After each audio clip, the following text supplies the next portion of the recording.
Hello everyone, and welcome to my Days of Our Lives official channel. I hope everyone is having a wonderful day. Before we begin, please hit the subscribe button and give this video a thumbs up.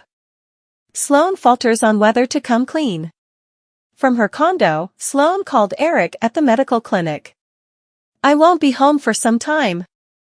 I got to come by and see my cousin Teresa," Eric said. Sloan inquired as to whether there was any information. Eric informed Sloan that Tate had been detained by the police. "How's Holly doing?" Sloan inquired. Eric informed Sloan concerning Holly's seizure during his visit. Teresa paced before Alex at their condo. "I can't really accept that they will attempt Tate as a grown-up," Teresa murmured. Alex concurred that it was what was going on, and he held Teresa to quiet her. Alex proposed that Teresa could call her dad, yet Teresa made sense of that Shane was on a secret mission and couldn't be reached. "And your sibling? Wasn't he recently in town?" Alex inquired. "Andrew? He won't make anything happen for me. He presumably feels that Tate's a major screw-up like me," Teresa said. Alex forewarned Teresa not to discuss herself that way. Teresa turned away from Alex. "You have barely any familiarity with all the stuff I've done previously and as of late," Teresa said. "What sort of things have you done as of late?" Alex inquired. Teresa contemplated her discussion with Constantine to change Victor's letter to name Alex as the beneficiary. With a shrug, Eric knocked on the front door before Alex could continue. "So, what, are you coming to tell me that I'm a bad parent?" Teresa inquired. Eric was forewarned by Teresa that she had already told herself whatever he wanted to say. "Stop beating yourself up so much. I wanted to give you this is why I stopped by," Eric stated. Eric embraced Teresa. Teresa got some information about Holly and Nicole. "Nothing has changed in Holly's condition," Eric affirmed. Eric noticed that the main thing they could do was to keep Holly in their requests. "Are you able to pray for Tate as well?" Teresa inquired. "Obviously," Eric said. Eric said that regardless, he cherished Holly and Tate. "I would never judge both of them," Eric said. Teresa inquired as to whether he would pass judgment on her. "Quite a while back, I pursued a decision. I drove tipsy. I killed Holly's dad. At the present time, you, Tate, and Holly, all of you really want sympathy. No one understands that better than I do," Eric said. Eric noticed that he had gleaned tons of useful knowledge about his lament and disgrace while he had spent time in jail for his wrongdoing. "However, while I was there, I recalled that I need to excuse myself," Eric said. "I'm truly happy that you had the option to do that," Teresa said.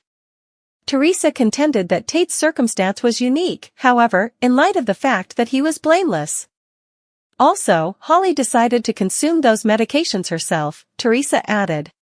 "That's what I grasp, and regardless of how it went down, we are in general harming here," Eric countered. Eric assured Teresa that he was supporting her. At the point when Eric asked Teresa what she really wanted, Teresa requested that Eric argue Tate's case to Nicole. "Perhaps she'll go to EJ furthermore, inspire him to ease off a smidgen and yield to common sense," Teresa said. Eric concurred, however he said he needed to hold on to check whether Holly awakened.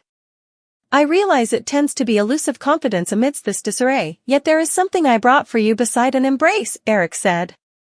Eric gave Teresa Caroline's rosary after taking it out of his pocket. "That truly implies a ton." "Much obliged to you," Teresa said through tears. Alex made Teresa a sandwich after Eric left. Alex was astounded to see Teresa imploring on the lounge chair when he returned. "I didn't think you were into all the strict stuff," Alex said. "I probably won't be the encapsulation of a decent Catholic, however it is as yet my confidence," Teresa said. Alex let Teresa know that she had looked provocative imploring. As Alex inclined in for a kiss, Teresa pulled away. "What on God's green earth would you say you are doing?" Teresa inquired. "Awful timing," Alex conceded. Alex apologized, and he said he had needed to assist her vibe with bettering. Absolutely unseemly, Teresa protested.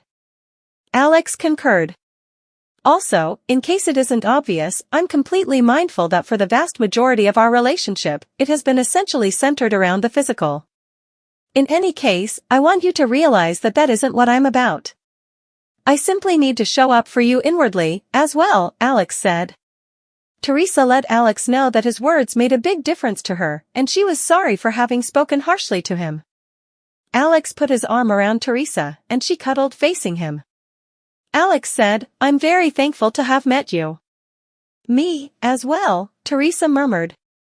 At the point when Melinda showed up at Sloan's condo to meet, she asked what was off base. Sloan told Melinda there is presently a genuine chance that Nicole might lose her enduring kid to a medication glut, and that implies she will have lost two youngsters surprisingly fast, being childless.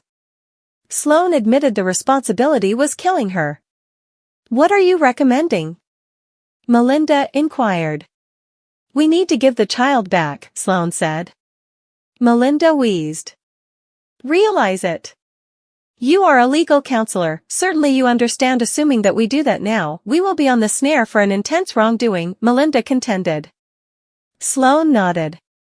Melinda reminded Sloan that EJ was the DA, and he would condemn them. We would take a chance with all that by uncovering ourselves, Melinda said. Melinda added that EJ would do a lot of more terrible to her and Sloan than how he had treated Tate.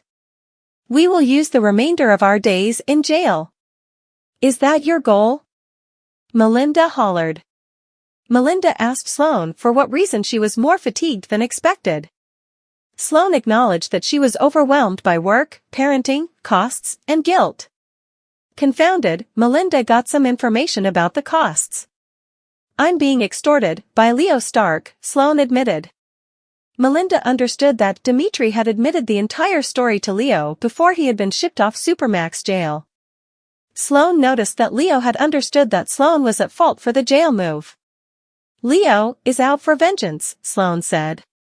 Stressed, Melinda inquired as to whether Leo had some awareness of her part in the plan. Leo has no clue about any of your inclusion, Sloan guaranteed Melinda. Sloan whined that Leo had been draining her dry. Scheming little mooch, Melinda protested. Sloan let Melinda know that she had constrained Leo onto a spending plan, yet she was stressed over what Leo would request straight away. Melinda was annoyed and asked Sloan why he hadn't told her about Leo sooner. Sloan made sense of that before Leo's messages. Nicole had captured her child. I thought it was every one of an honest misunderstanding, Melinda said with shock. Sloan confirmed that Nicole had taken the baby with the intention of harming it, and she believed that Nicole would not have returned Jude if EJ had not convinced Nicole to turn him over to the authorities. Sloan continued, and then Eric talked me into covering up for Nicole. And how on earth would you do that?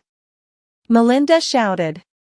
With a shrug, Sloan accused her inner voice. Thanks for watching. If you like this video, so please don't forget to subscribe my channel and don't miss any update.